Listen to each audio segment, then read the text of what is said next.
Ketemu lagi dengan gue Bang Pileng. Jangan lupa subscribe channel Bang Pileng supaya gue lebih smart lagi untuk buat video-video selanjutnya. Dan terima kasih yang sudah menonton video ini. Di satu perusahaan yang sama, Nico, Ben, dan Dava bekerja sebagai sales di salah satu perusahaan di Jakarta Barat. Mereka diterima bekerja di perusahaan itu pada tahun 2004 dan baru bekerja 3 bulan lamanya. Masa percobaan kerja 3 bulan telah mereka lalui dengan hasil yang baik. Atas keputusan manajemen, mereka bertiga dijadikan satu tim sales untuk wilayah Jakarta Timur dan Bekasi. Lokasi kantor yang terletak di Jakarta Timur nanti membuat mereka harus berpikir, apakah mereka tetap tinggal di tempat mereka yang lama atau mencari kontrakan baru. Untuk Nico tidaklah sulit karena dia adalah anak perantau dari Bandung. Dia sudah memutuskan mencari kos-kosan di dekat kantornya nanti. Sedangkan Ben dan Dava yang masih tinggal bersama orang tua di Jakarta Barat, akhirnya memutuskan untuk mencari kos-kosan di sekitar kantornya nanti. Sore itu sepulang kerja, Nico, Ben, dan Dava sedang santai di warung kopi di sekitaran kantornya. Mereka masih ada waktu 1 minggu lagi di kantor ini. Sedangkan minggu depan, mereka sudah harus berada di kantor yang baru yang berlokasi di Jakarta Timur. Lu udah pada dapat kosan belum? Tanya Nico ke Ben dan Dava. Dava menggelengkan kepalanya, mulutnya sedang mengunyah bakwan, jadi dia tidak bisa menjawab pertanyaan Nico. Gue belum, emang lu udah dapat kok? Jawab Ben. Gue juga belum, apalagi gue anak perantau, nggak tahu seluk-beluk Jakarta Timur kayak apa. Waktu kita tinggal seminggu lagi loh, sahut Dava. Iya, makanya itu gue tanya ke lu. Lu kan orang Jakarta, siapa tahu lu udah dapat kosan. Kita kan bisa satu kosan nanti. Lebih enak kita kayaknya satu kosan ya. Jawab Nico sambil memberikan sebatang rokok ke Ben. Ini kan hari Jumat. Besok kan kita libur tuh. Kita bertiga aja langsung ke sana cari kosan. Jawab Ben sambil mengambil rokok yang disodorkan Nico. Setelah berunding dan ada kesepakatan, akhirnya mereka setuju untuk mencari kosan besok bersama-sama, dengan titik kumpul di warung kopi yang mereka datangi sore ini. Sabtu sekitar jam 8, mereka sudah berkumpul di warung kopi. Setelah sarapan, mereka pun berangkat dengan mengendarai motornya masing-masing. Perjalanan yang memakan waktu lebih dari 1 jam telah mengantarkan mereka di sekitaran belakang kantor yang akan mereka tempati nanti minggu depan. Mereka sudah mencari kosan di sekitar situ. Tapi sayang karena lingkungan yang kurang nyaman, mereka terpaksa bergeser jauh untuk mencari kosan yang lain, yang lingkungannya lebih nyaman. Hampir 1,5 jam mereka berkeliling dan memasuki satu gang ke gang lainnya, tapi belum juga dapat kosan. Ada beberapa rumah kos yang mereka datangi, ada saja membuat mereka kurang suka untuk tinggal di sana. Seperti air kamar mandi yang mengalirnya kecil, penjaga kos yang terlihat jutek dan mukanya asam, atau kosan yang tidak ada dapurnya. Mereka sengaja mencari kosan yang ada dapur dan menyediakan kompor untuk sekedar menyeduh kopi atau memasak mie instan nanti. Sekalinya ada kosan dengan gedung baru dan memiliki fasilitas yang lengkap dengan lingkungan yang nyaman, mereka tidak bisa kos di situ, karena kamar yang tersedia hanya tinggal 1, sedangkan mereka butuh 3 kamar. Rasa lelah dan haus membuat Ben menghentikan motornya tepat di sebuah warung. Nico dan Dava yang melihat itu akhirnya menghentikan motornya juga. Mereka bertiga masuk dan memesan kopi, serta roti bakar untuk sekedar mengajal perut. Gue pikir gampang cari kosan, ternyata susah. Nico dan Dava yang mendengar perkataan Ben hanya tersenyum. Apa kita cari kontrakan aja kali ya? Cari kosan aja susah, apalagi cari kontrakan, sahut Dava. Setengah jam menunggu, akhirnya kopi dan roti bakar pun sudah tersedia di atas meja. Roti bakar bertabur keju dan susu membuat Nico ketagihan dan kembali memesan roti bakar untuk mereka bertiga. Maaf nih dek, saya dengar Ade lagi cari kontrakan ya? Suara itu berasal dari laki-laki setengah baya yang berusia 50 tahunan yang duduknya persis di sebelah meja mereka. Mendengar suara itu, mereka langsung menoleh ke arah laki-laki yang ada di sampingnya. Iya pak, sebenarnya nih kita lagi cari kosan sih pak, tapi nggak ada yang cocok. Bapak tahu pak, di sekitar sini ada kosan? Tanya Dava ke bapak itu. Kalau kosan, saya kurang tahu dek. Tapi kalau rumah yang dikontrakan, saya tahu. Kebetulan saya penjaga keamanan di komplek perumahan itu. Berapaan harga kontrakannya pak? Tanya Niko penasaran. Seingat bapak 5 juta setahun. Tapi itu masih bisa ditawar. Rumah itu udah 6 tahun dek kosong. Selama ini nggak pernah dikontrakin. Tapi udah 1 bulan yang lalu itu pemiliknya bilang ke saya rumahnya mau dikontrakin. Mahal juga ya pak ya, 5 juta setahun, sahut Niko. Rumahnya besar dek, bangunannya aja 150 meter, 2 lantai lagi. Rumahnya bersih kok, setiap minggu pasti ada yang bersihin. Coba aja ditawar nanti kalau udah ketemu pemiliknya. Kalau bapak lihat sih, intinya pemilik rumah itu pengen rumahnya ada yang tempatin daripada kosong. Tapi tiap bulan kan pemilik rumah harus bayar orang yang bersihin rumah. Kan tekor kalau gitu. Rumahnya di sebelah mana pak? Tanya Dava penasaran. Di depan jalan ini. Dari warung ini kita keluar jalan. Di depan jalan itu kan ada komplek perumahan tuh. Nah di dalam situ dek, blok A nomor 13. Setelah berbincang-bincang cukup lama, akhirnya mereka mengikuti laki-laki penjaga keamanan di perumahan itu. Nama laki-laki itu adalah Pak Acep. Dia sudah lebih dari 15 tahun menjadi keamanan di perumahan itu. Singkat cerita, setelah berada dan melihat isi rumah yang akan dikontrakan itu, mereka bertiga akhirnya setuju untuk menyewa rumah tersebut. Dengan ditemani Pak Acep, mereka bertiga diantar ke pemilik rumah yang jaraknya tidak terlalu jauh dari rumah yang mau dikontrakan.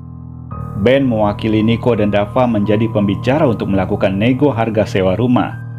Tapi sayang, harga kontrakan itu tidak bisa turun, dengan alasan rumah sudah dilengkapi perabotan dan alat elektronik. Sehingga penyewa hanya tinggal masuk saja dan bisa menikmati semua fasilitas yang berada di rumah itu. Setelah berunding, Niko, Ben, dan Dava akhirnya setuju dengan harga yang ditentukan oleh pemilik rumah. Mereka langsung melakukan pembayaran saat itu juga dan telah menerima kunci rumah dari Pak Acep. Selama ini kunci rumah diserahkan ke Pak Acep oleh pemilik rumah. Pak Acep sudah dipercaya dititipkan kunci sejak rumah itu mau dikontrakan. Setelah meninggalkan komplek perumahan itu, mereka bertiga, Niko, Ben, dan Dava, sepakat untuk pindah ke rumah itu minggu depan di hari Sabtu dan berjanji untuk berangkat bersama-sama seperti hari ini yang mereka lakukan. Tak terasa 1 minggu sudah berlalu. Niko, Ben, dan Dava sudah berada di rumah kontrakan yang baru. Mereka sudah membawa barang-barang mereka dengan menyewa mobil pick-up untuk mengangkut barang-barangnya. Setelah 1 jam beristirahat, mereka mulai memilih kamar masing-masing. Rumah itu terdiri dari 2 lantai. Lantai 1 terdiri dari 3 kamar, sedangkan lantai 2 terdapat 1 kamar yang berukuran kecil.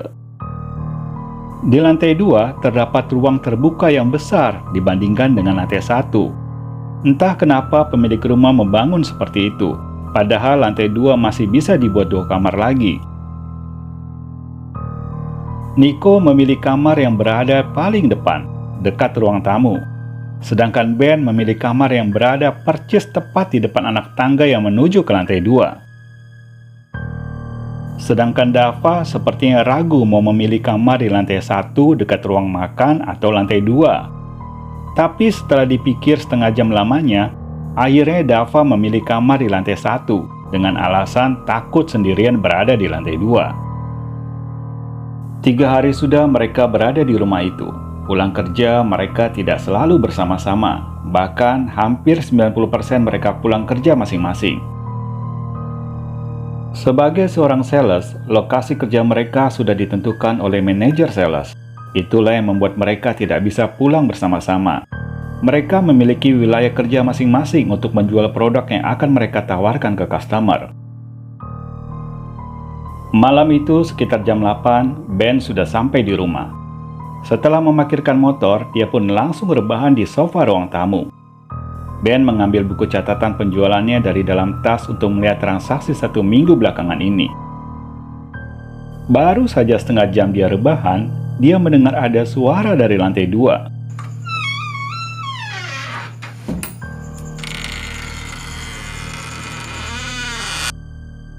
Suara itu membuatnya kaget. Dia langsung berdiri dan berjalan menuju anak tangga.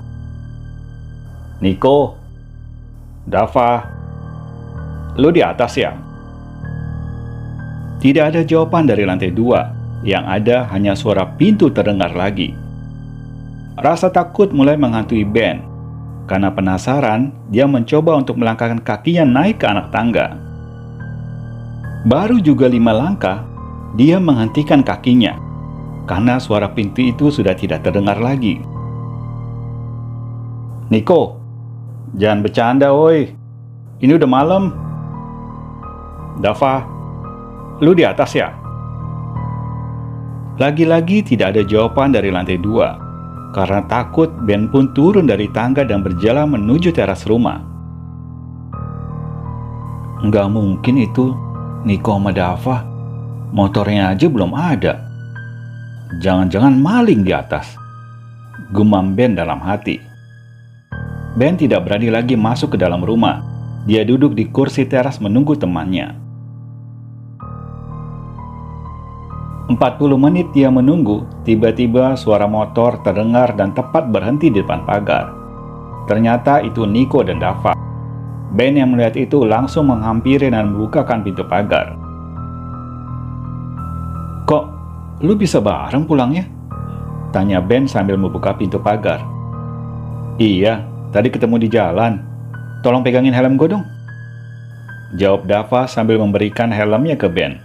Setelah memarkirkan motornya, Dava dan Nico pun langsung berjalan menuju ke pintu utama. Tunggu, jangan masuk!" teriak Ben mencegah temannya untuk masuk. "Kenapa?" tanya Dava. "Tadi di lantai 2, gue denger kayak ada yang buka pintu. Gue tadi mau naik ke atas, tapi gue gak jadi. Gue takutnya maling." "Ben, denger ya. Kalau ada maling, kenapa juga dia nggak malingin aja di rumah waktu kosong? Lagi pula kalau maling, lu udah dibekap, udah diikat tangan lu. Dia tahu lu sendirian di rumah," jawab Dava sambil berjalan masuk ke dalam rumah. "Itu jendela di atas kan dibuka, angin kali," sahut Nico. Mereka pun bertiga langsung menuju ke lantai 2. Dava membuka pintu kamar. Tidak ada siapa-siapa di sana. Sedangkan Nico berjalan menghampiri lemari besar yang terbuat dari kayu jati yang berada di pojok tembok, dekat pintu utama yang menuju ke balkon lantai 2. "Ben, ini jendela kan dibuka. Mungkin aja angin yang bikin pintu lemari itu goyang-goyang. Atau anginnya ngehantam pintu kamar itu kali. Jadi lu dengarnya kayak ada yang buka pintu." Ben hanya terdiam mendengar perkataan Nico. Mereka pun kembali turun ke bawah untuk memeriksa semua ruangan. "Nggak mungkin kali angin bikin pintu goyang-goyang. Pintunya kan berat dari kayu jati. Jangan-jangan rumah ini ada setannya," gumam Ben dalam hati.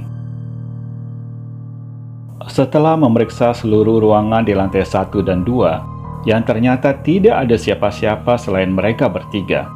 Akhirnya mereka tidur untuk memulihkan tenaga supaya besok bisa beraktivitas kembali. 2 hari sejak kejadian kemarin, kali ini Nico yang pulang lebih cepat. Sekitar jam 8 malam, Nico sudah berada di rumah. Setelah beristirahat di kamar selama 20 menit, ia pun menuju ke dapur karena rasa haus sudah tidak bisa ditahan lagi. Tangannya mengambil gelas dan menuangkan air dingin dari dalam lemari es. Tangannya yang tadi sedang menuang air, tiba-tiba berhenti. Kupingnya seperti mendengar sesuatu dari lantai 2.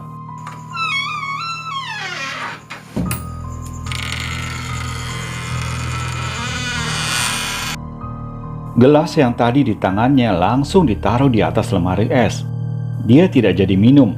Kakinya melangkah menuju anak tangga. Bukannya jendela dikunci ya? Itu angin dari mana? Bikin pintu sampai kebuka, gumamnya dalam hati.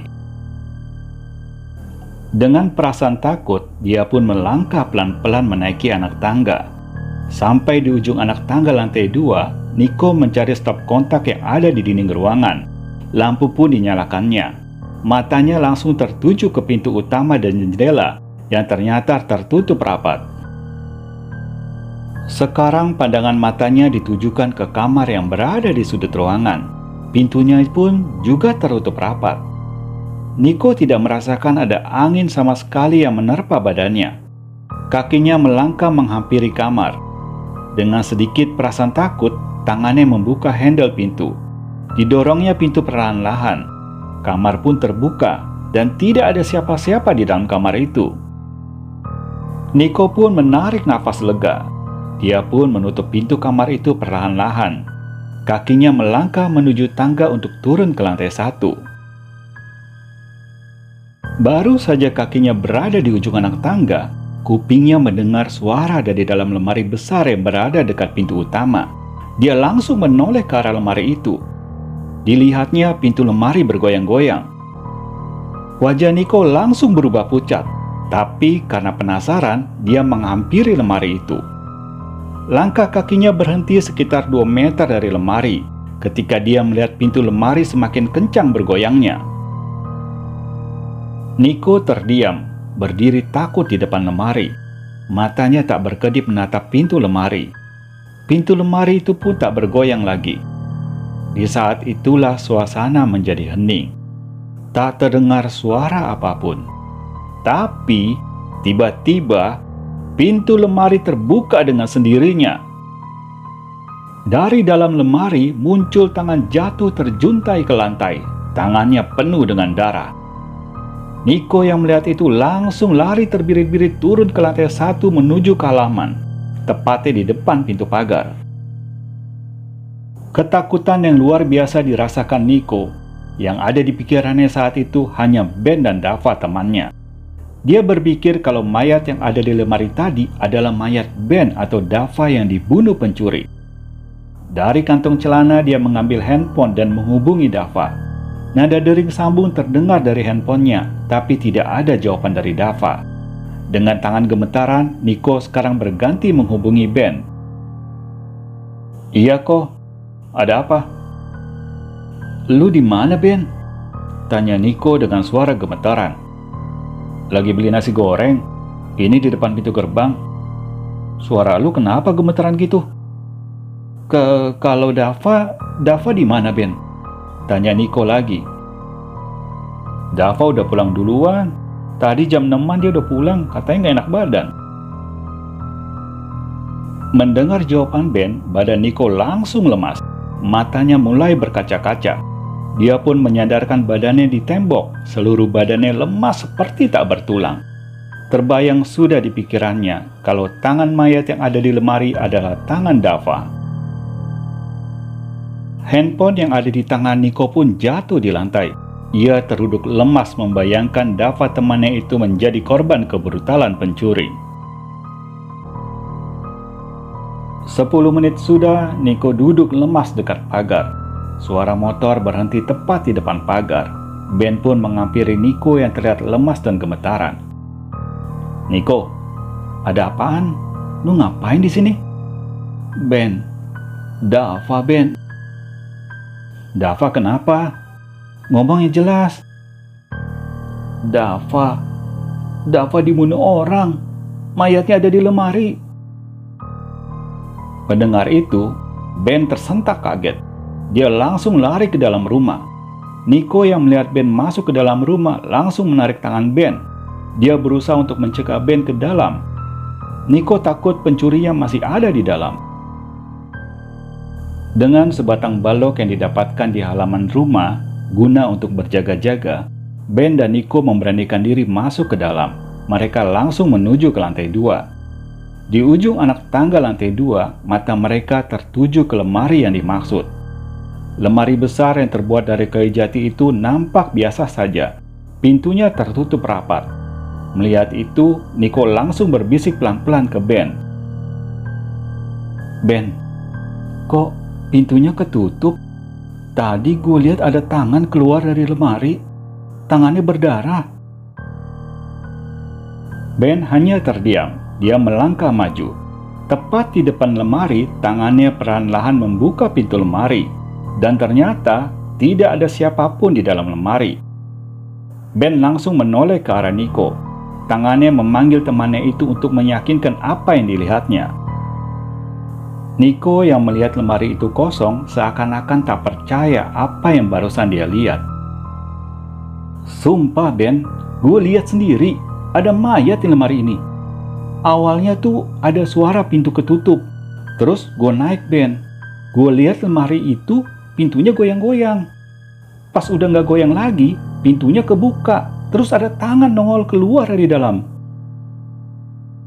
Apa yang gue ngomong beberapa hari lalu bener kan? Lu gak percaya waktu gue ngomong soal suara pintu? Jawab Ben mengingatkan kembali peristiwa yang dialaminya. Ben, jangan-jangan rumah ini angker kali ya? Ada setannya. Ben tak menjawab pertanyaan Nico karena handphone di tangannya berdering.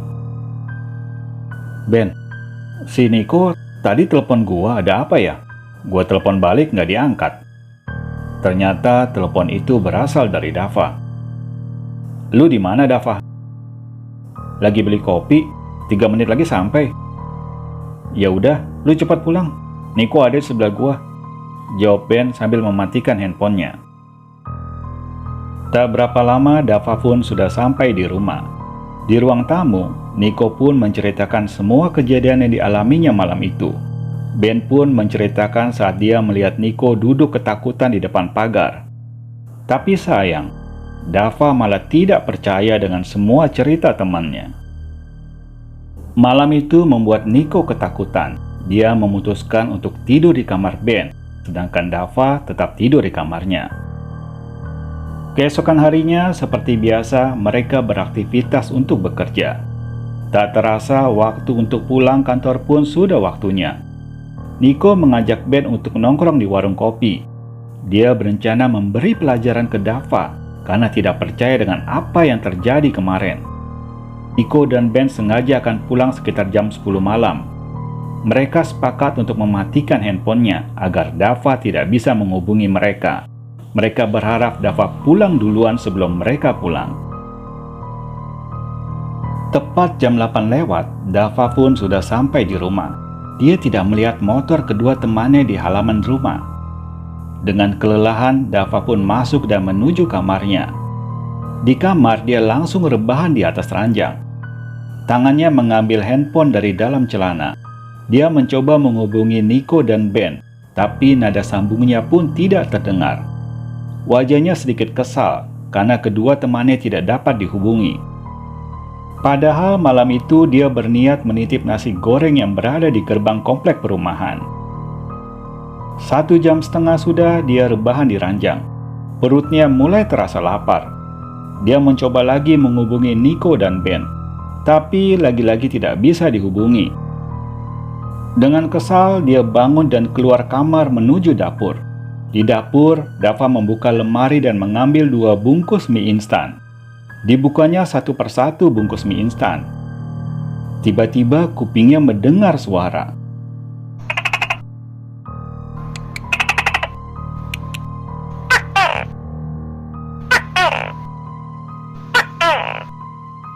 Matanya langsung mencari sumber suara itu. Dilihatnya ke langit-langit plafon dan dinding, tapi tokek itu tidak ada. Dava mempertajam pendengarannya. Dia merasakan kalau tokek itu berada di lantai 2. Katanya kalau ada tokek di rumah, berarti rumah itu ada setannya. Gumamnya dalam hati. Karena suara tokek itu tidak terdengar lagi, ia pun mengambil panci dan mengisinya dengan air yang ada di wastafel. Saat tangannya memutar keran air, ia merasakan ada seseorang yang berdiri tepat di belakangnya. Dava pun langsung menoleh ke belakang, tapi tidak ada siapa-siapa di belakang dia. Rasa takut mulai menghantui Dava. Baru saja dia mematikan keran air di wastafel, Tiba-tiba dia mendengar suara air keran di kamar mandi mengalir. Wajahnya mulai pucat. Perlahan-lahan dia menuju kamar mandi. "Ben, lu di dalam kamar mandi?" Tidak ada jawaban dari dalam kamar mandi. "Niko, lu jangan pada bercanda. Ben, lu jangan nakut-nakutin gua, Ben." Dava memanggil nama kedua temannya. Dia masih berpikir kalau Niko dan Ben mencoba menakut-nakutinya. Karena tidak ada jawaban dari dalam kamar mandi, dengan pelan-pelan dia membuka handle pintu. Perlahan-lahan pintu terbuka, dan suara air keran pun berhenti. Tapi, di saat pintu kamar mandi itu terbuka lebar, betapa kagetnya Dava. Dia melihat sosok laki-laki berdiri kaku menatapnya, dengan muka dan tangan berlumuran darah. Dava yang memang lebih penakut dari kedua temannya, di saat itu juga dia merasakan gelap dan tak merasakan apa-apa lagi. Dia pingsan dan jatuh di depan kamar mandi. Tepat jam 10, motor Niko dan Ben sudah terparkir di halaman rumah. Mereka menggedor-gedor pintu utama karena pintu terkunci dari dalam. Berkali-kali pintu digedor, tapi Dava tak terlihat. Bahkan mereka menghubungi Dava melalui handphonenya. Yang ada hanya suara handphone yang berdering dan terdengar sampai keluar. "Lagi tidur kali. Coba Ben, lu telepon terus sampai dia bangun," kata Niko sambil menggedor-gedor kaca jendela. "Gak mungkin tidur. Dia itu kalau dengar suara sedikit aja pasti bangun. Masa suara handphone sekeceng itu dia gak denger?" "Apa dia pingsan ya?" tanya Ben sambil mematikan handphonenya di tangan. "Biarin aja, biarin dia kapok." Karena pintu tidak juga dibuka, akhirnya mereka duduk di kursi teras. Sampai kurang lebih setengah jam, tiba-tiba suara pintu dibuka dari dalam dengan tergesa-gesa. Dava pun keluar lari ke arah pintu pagar. Niko yang melihat itu langsung menghampirinya. "Kenapa lu? Kok kayak ketakutan gitu?" Gua lihat setan di kamar mandi." Niko pun menarik tangan Dava dan mengajaknya duduk di teras.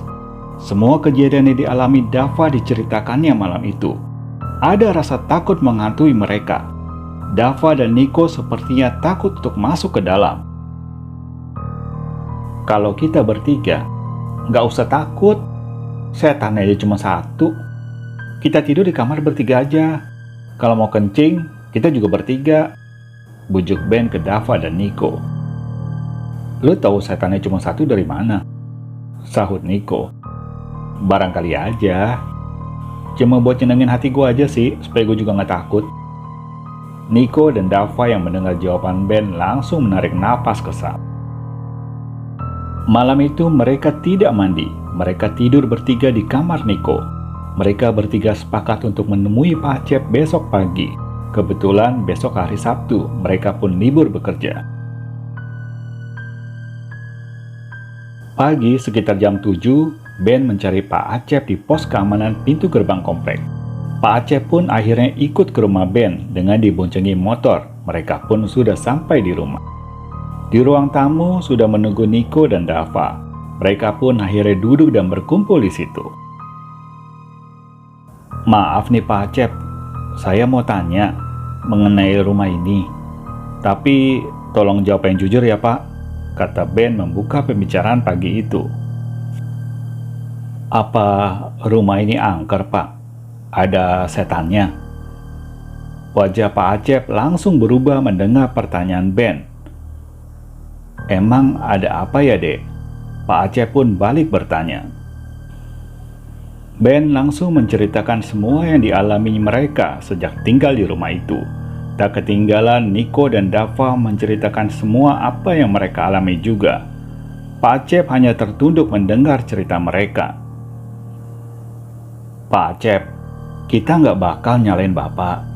Kita cuma mau Bapak jujur aja tentang rumah ini," kata Niko sambil menatap wajah Pak Acep yang menundukkan kepalanya. Iya Dek, sebelumnya Bapak minta maaf udah nggak jujur tentang rumah ini. 6 tahun yang lalu Di rumah ini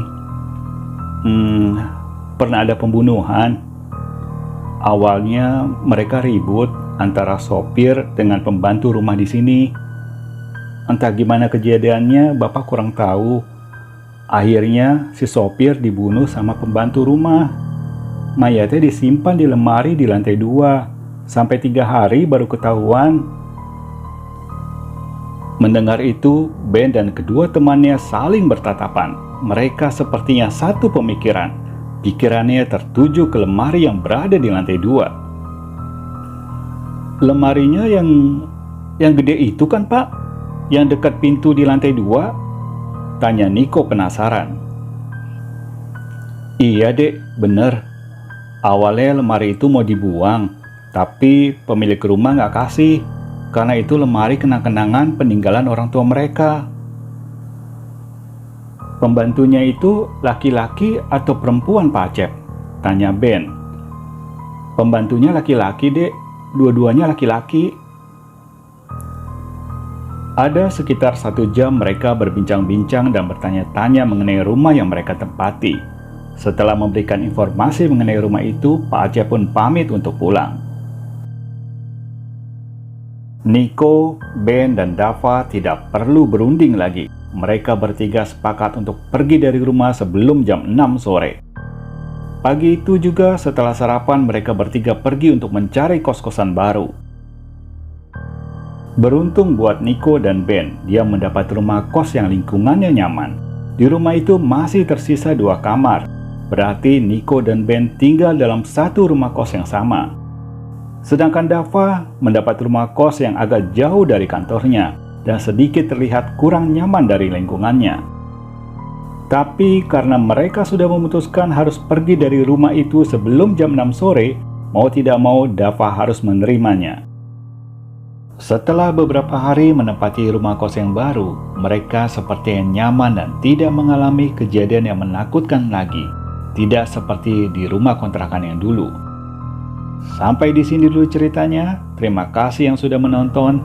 Jangan lupa subscribe dan nyalakan lonceng notifikasinya supaya kalian tahu kalau gua ada upload video baru. Salam dari Bang Pileng.